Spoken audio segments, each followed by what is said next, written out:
नमस्कार, मैं हूं अनामिका पांडे। आगे बढ़े उससे पहले आप सभी को विजयादशमी के त्योहार की हार्दिक शुभकामनाएं। विजयादशमी ऐसा पर्व है जो बुराई पर अच्छाई की जीत का प्रतीक है। ऐसा पर्व जिसमें हर साल अलग अलग बुराइयों को रावण के पुतले के रूप में जलाया जाता है। ऐसा पर्व जो बताता है कि अहंकार के अंधेरे को सत्य का दीपक जलाकर राख कर देता है। विजय के इस पर्व पर हम आपको कई शहरों की तस्वीर दिखा रहे हैं। इस वक्त आपके टीवी स्क्रीन पर अलग अलग शहरों की तस्वीरें हैं। आज रावण के अहंकार का अंत हुआ। बिजनौर, बरेली, नोएडा, सहारनपुर, प्रतापगढ़ की ये तस्वीर इस वक्त आपको हम दिखा रहे हैं। 5 अलग अलग शहरों की तस्वीरें, उत्तर प्रदेश के अलग अलग शहरों की ये तस्वीरें इस वक्त आपकी टीवी स्क्रीन पर हैं। भले ही इस बार रावण का रूप थोड़ा छोटा रहा हो, लेकिन लोगों ने उसी उत्साह के साथ बुराई का अंत किया जिस उत्साह के साथ लोग हर बार विजयादशमी का त्योहार मनाते हैं, यानी कि बुराई पर अच्छाई की जीत के प्रतीक का त्योहार जिस तरीके से हर साल मनाया जाता है, उसी उल्लास के साथ, उत्साह के साथ लोगों ने आज ये त्योहार मनाया। हाँ, लोगों की भीड़ नहीं रही, रावण का साइज थोड़ा छोटा जरूर रहा, लेकिन इन सब के बीच पूरे उत्साह के साथ और इस बार रावण के पुतले के तौर पर लोगों ने कोरोना का अंत करने की एक कोशिश की है। कई जगहों पर ऐसे पुतले बनाए गए जो कोरोना का प्रतीक थे, क्योंकि कोरोना एक बुराई की तरह है लोगों के बीच, हमारे बीच, जिस वजह से लोग अपने रोजमर्रा के कामों को अंजाम नहीं दे पा रहे हैं। कई ऐसे लोग जिन्होंने अपनों को खोया कोरोना की वजह से, कई ऐसे लोग जो घरों से बाहर नहीं निकल पा रहे हैं, कई ऐसे लोग जिन्हें बहुत ज़रूरी काम भी है लेकिन फिर भी नहीं निकल रहे हैं घर से बाहर इस डर से कि कहीं कोरोना की चपेट में ना आ जाए। इसीलिए उत्तर प्रदेश में अलग अलग जगहों पर, अलग अलग शहरों में बुराई का अंत यानी कोरोना का अंत किया गया और पूरे देश की जीत आज रावण के अंत के तौर पर दिखाई गई।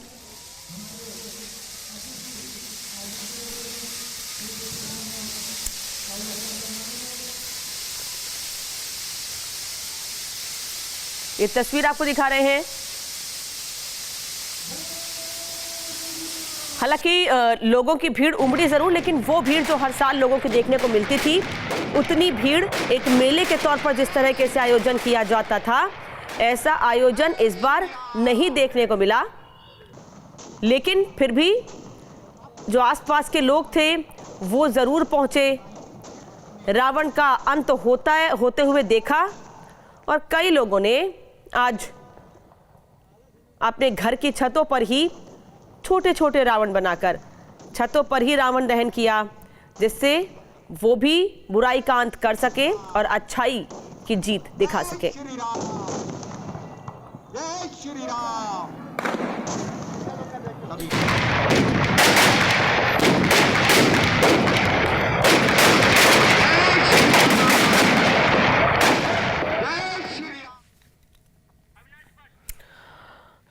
तो आपको तस्वीर में दिखाई किस तरीके से जगह जगह पर रावण दहन किया गया और नोएडा में भी रावण दहन हुआ, लेकिन भीड़ हर तरह की, हर जगह की तरह यहाँ भी देखने को नहीं मिली। इस वक्त ये तस्वीर आप देख रहे हैं राजधानी लखनऊ की तस्वीर आपकी टीवी स्क्रीन पर है, जहाँ ऐशबाग के रामलीला मैदान में सबसे बड़ी रामलीला का आयोजन किया जाता है और वहीं पर 161 फीट के रावण को हर बार दहन किया जाता है, लेकिन इस बार यहाँ भी रावण का साइज छोटा ही रहा। लखनऊ से अविनाश इस वक्त हमारे साथ जुड़े हैं। अविनाश का रुख कर लेते हैं। अविनाश, इस बार दशहरे के मौके पर रावण का स्वरूप छोटा रहा हर जगह पर, उत्साह लेकिन लोगों में उसी तरीके से था जिस तरीके से हर साल लोग मनाते हैं। हाँ, लेकिन वो उत्साह इस बार कहीं स्टेडियम में, कहीं मैदान के बजाय लोगों ने घरों पर ही दिखाया, उसी तरीके से बुराई का अंत किया।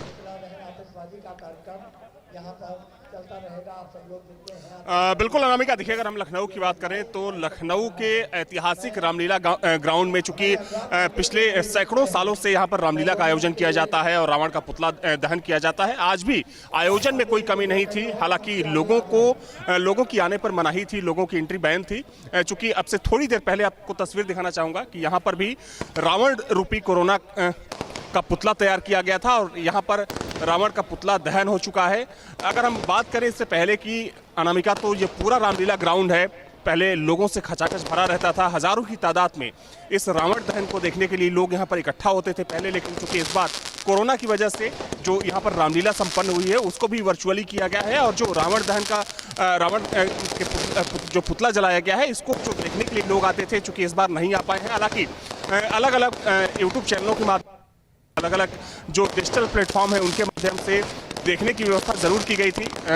दिनेश शर्मा जो कि डिप्टी सीएम हैं वो भी यहाँ पर मौजूद रहे, एसीएस मौजूद रहेंगे और साथ में जो रामलीला कमेटी के तमाम जो पदाधिकारी हैं वो मौजूद रहे। आप देख सकते हैं कि आतिशबाजी बहुत ही खूबसूरत नज़ारा होता है यहाँ पर जब रामलीला का मंचन होता है और विजयादशमी का जब पर्व मनाया जाता है। तो चूंकि देखा जाए अनामिका, तो कहा जाता है कि पिछले 500 सालों से यहाँ के रामलीला ग्राउंड में रामलीला आयोजित की जाती रही है और वैसे में इसकी भव्यता जो है वो देखते बनती है। हालांकि आज जो रामलीला कमेटी के लोग हैं उन्होंने तय किया था कि यहाँ पर कोरोना का पुतला, जो रावण रूपी कोरोना का पुतला है, उसको तैयार किया जाएगा और उसको आग लगाया जाएगा, उसका दहन किया जाएगा।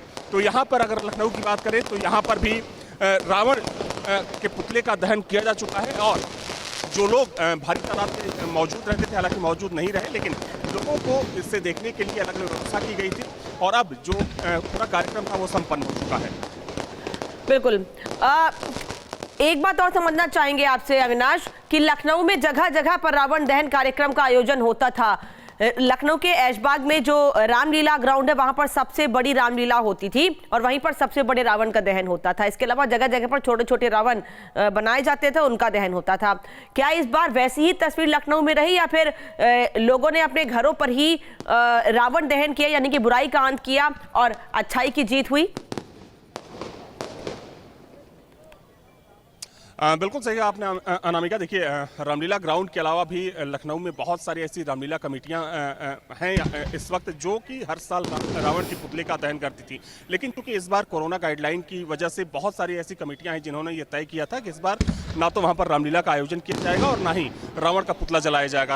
अगर हम अलीगंज की बात करें तो अलीगंज में भी रावण का एक बड़ा सा पुतला हम लोग पिछले कई सालों से देखते चले आ रहे हैं कि एक बड़ा सा पुतला वहां पर बनाया जाता था और फिर उसका दहन किया जाता था दशहरा के मौके पर। लेकिन बहुत चुनिंदा ऐसी जगह हैं। अगर हम रामलीला ग्राउंड की बात करें तो इसके अलावा पूरे लखनऊ में जो बड़े स्तर पर रामलीलाएं आयोजित की जाती रही हैं, रावण का पुतला जलाया जाता रहा है, तो वहां पर जो रामलीला कमेटियां थी उन्होंने पहले से ये मन बना लिया था, तय किया था कि इस बार वो कार्यक्रम नहीं करेंगे।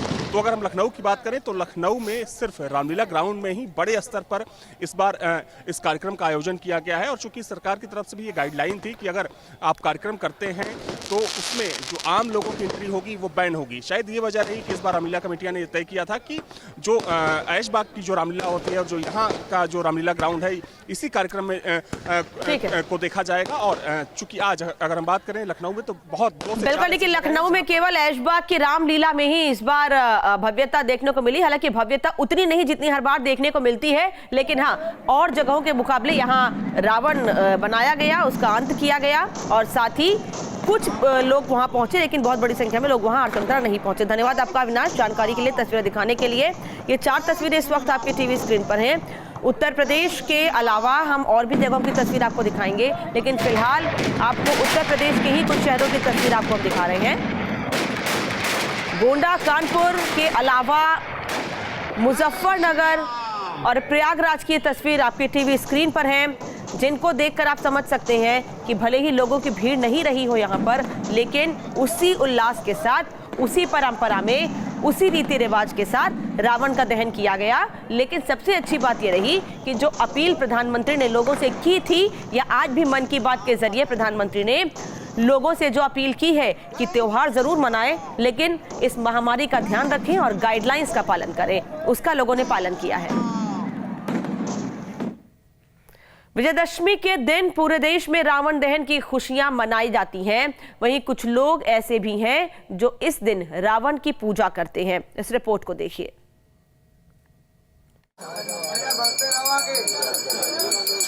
भक्ति भाव के साथ श्रद्धालु यहाँ पूजा अर्चना में जुटे नजर आए।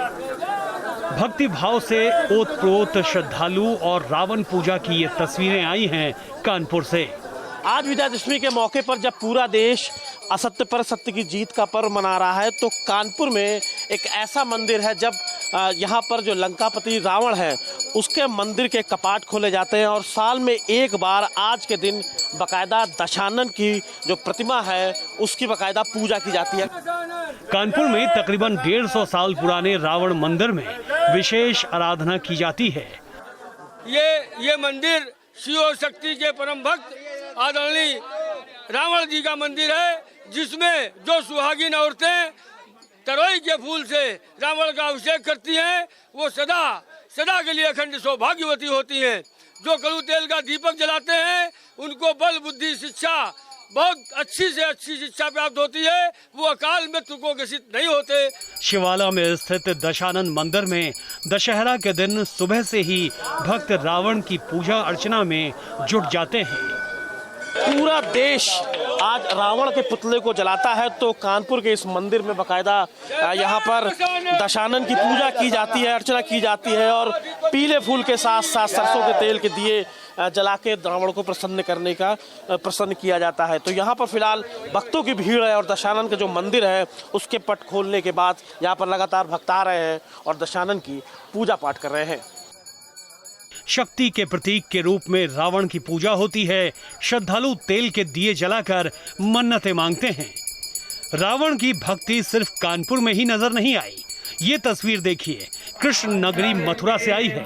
दशहरे के अवसर पर देश भर में बुराई का प्रतीक माने जाने वाले रावण का पुतला जलाया जाता है, लेकिन आज के दिन भगवान श्री कृष्ण की नगरी में एक वर्ग ऐसा भी है जो रावण का पुतला जलाने का विरोध करता है और रावण की पूजा अर्चना करता है। रावण का सम्मान होना चाहिए, क्योंकि भगवान राम ने जब उनका सम्मान किया है तो हम राम के भक्त हैं, हमें भी उनका सम्मान करना चाहिए। यही हमारी प्रार्थना समाज से है कि पुतला दहन का कार्यक्रम भविष्य में भी बंद करें। इस बार जो बंद हुआ है, भले ही वो कोरोना महामारी के माध्यम से हुआ हो, भोलेनाथ की कृपा से हुआ हो, भले ही वो दुखद हो, लेकिन हमें उस पर हर्ष है। देश भर में जहां दशहरा असत्य पर सत्य की, बुराई पर अच्छाई की विजय के रूप में बड़े ही हर्षोल्लास के साथ मनाया जाता है, वहीं रावण के पैतृक गांव नोएडा जिले के बिसरख में इस दिन उदासी का माहौल रहता है। Team news state.